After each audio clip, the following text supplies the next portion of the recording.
नाजरीन आदाब, किताब रंग प्रोग्राम में आपका खैर मकदम है। मैं निसार अहमद आज की किताब जदीद तुर्की शायरी पर गुफ्तगू करने के लिए हाजिर हुआ हूँ, जिसके मुसन्निफ डॉक्टर खलील तौकर हैं, जो इस्तांबुल यूनिवर्सिटी में उर्दू के उस्ताद हैं और उर्दू के हवाले से पूरी दुनिया में जाने जाते हैं। आलमी अदबी मंजरनामे में तुर्की ज़बान और अदब नहायत अहमियत के हामिल हैं। ज़बानों का रख रखाव, उसकी तरक्की व ताल्ली और आलमी अदब पर उसके असरात कौम की तरक्की और उसके असर रसूख से होता है। तुर्की बहैसियत मजमूई एक ज़माने तक सियासी, समाजी और माशी एतबार से मर्जा खलाइक रहा, जिसके वाज़ेह असरात उसके उस ज़बान के शेर व अदब में दिखाई देते हैं। 15वीं सदी के बाद यूरोप में रेनेसा का दौर शुरू हुआ, जिसने आहिस्ता आहिस्ता पूरी दुनिया को अपनी चपेट में ले लिया। साइंस, टेक्नोलॉजी और 18वीं सदी तक आते आते सनती इनकलाबात ने जदीद अहद की राह हमवार की, जिसका खातिर खा असर पूरी दुनिया पर हुआ। दुनिया के सियासी, समाजी, माशी और ख़ानदानी निज़ाम उससे मुतासिर हुए। तुर्की उसका मरकज़ था। जोग्राफियाई एतबार से यूरोप और एशिया के वस्त में तुर्की वाक़ है। यहाँ भी उसके वाज़ेह असरात देखने को मिले। एक लंबी मुद्दत से तुर्की खिलाफत उस्मानिया के ज़ेरे नगी था और सदियों तक वहाँ बादशाहत कायम रही। 20वीं सदी के रूबे अव्वल में तुर्की खिलाफत से आज़ाद हो गया और इस आज़ादी के साथ वहाँ बहुत सी तब्दीलियाँ रूनमा हुई। रोज़मर्रा ज़िंदगी के रहन सहन से लेकर ज़बान व अदब और तहजीब व सकाफ़त के मैदान में नुमायाँ तब्दीली हुई।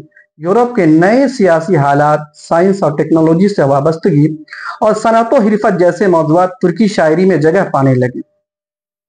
ये किताब उर्दू ज़बान में तुर्की शायरी के हवाले से एक तारुफ़ी किताब का दर्जा रखती है, जो उर्दू क़ारिईन को बराह रास्त जदीद तुर्की शायरी से वाक़फ़ियत हासिल कराती है।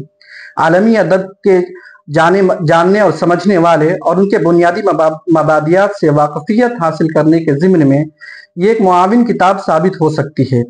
खलील तौकर को बैक वक्त तुर्की और उर्दू दोनों ज़बान पर दस्तरस हासिल है। उन्होंने अपनी तख्लीकी कुव्वत को बरूए कार लाते हुए जदीद तुर्की शायरी को उर्दू शायरी का कालिब अता किया है, जो यकीनन एक काबिल तहसीन अमल है।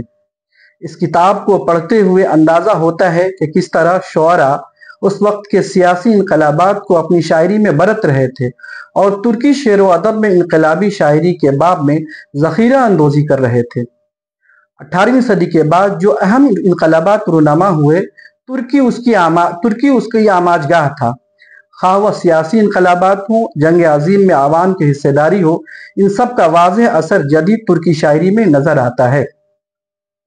किसी भी ज़बान की तरह तुर्की में भी आलमी अदब के वाज़ेह असरात दिखाई देते हैं। साइंस और टेक्नोलॉजी, सनअत व हरफत, सियासी इनकलाबात, जमहूरियत और आज़ादी जैसे मौज़ूआत जदीद तुर्की अदब के पसंदीदा मौज़ूआत में शामिल हैं। इसके साथ ही वतन परस्ती, कौम दोस्ती, अदबी सहल पसंदी और आज़ाद ख्याली को जदीद तुर्की शायरी में शिद्दत के साथ बढ़ता गया।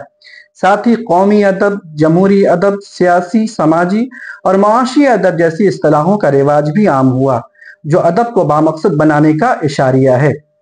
जदीद तुर्की शायरी इस बात का एलानिया है कि अदब पर सिर्फ बादशाहों और रईसों की इजारादारी नहीं है। जदीद अहद में शेर व अदब महल और अमीर खानों से निकलकर अवाम की नुमाइंदगी करने लगा। जदीद तुर्की शायरी के मौज़ूआत इसकी वाज़ेह और बैयन मिसाल हैं। जदीद तुर्की शायरी में मौज़ूआती सतह पर इस कदर तनव्वुह है कि इसमें सोशलिज्म के साथ मार्क्सिज्म और इस्लामी अफकार व नज़रियात को भी बरता गया है। तुर्की में एक ज़माने तक खिलाफत कायम रही थी। कदीम तुर्की शेर व अदब में वाज़ेह तौर पर इसकी नुमाइंदगी भी की गई है। जदीद तुर्की शेर व अदब में भी वह उसलूब बरकरार रहा। खलील तौकर की ये किताब इसकी बहुत वाज़ेह मिसाल है, जिसमें जदीद तुर्की शायरी के ज़िम्न में तुर्की और उसकी मिली जुली तहजीब की नुमाइंदगी भी मिलती है। खलील तौकर ने इस किताब में जिन नुमाइंदा शोरा का तज़किरा किया है, उनमें ज़िया पाशा, नामिक कमाल, रेजाई ज़ादा, महमूद अकरम, निगार खानम, तौफीक फिकरत, यहया कमाल बेआतिली, अहमद हमदी तानतिनार, नाजिम हिकमत, नजीब फाजिल और सबाहुद्दीन अली वगैरह के नाम बहुत अहमियत के हामिल हैं। इस किताब में खलील ने उन शोरा के नुमाइंदा और चुनिंदा कलाम को शामिल किया है और जदीद तुर्की शायरी के हवाले से एक बेहतरीन किताब तरतीब दी है। इस किताब की क़िराअत के बाद कारी तुर्की शेर व अदब और उसकी तारीख से वाकिफ होने के साथ साथ वहाँ बरते जाने वाले मौज़ूआत, तराकीब, इस्तिलाहात से भी वाकिफ होंगे और उर्दू ज़बान व अदब से मुआज़ना भी कर सकेंगे। इस ज़िम्न में ये एक बेहतरीन किताब साबित हो सकती है। शुक्रिया।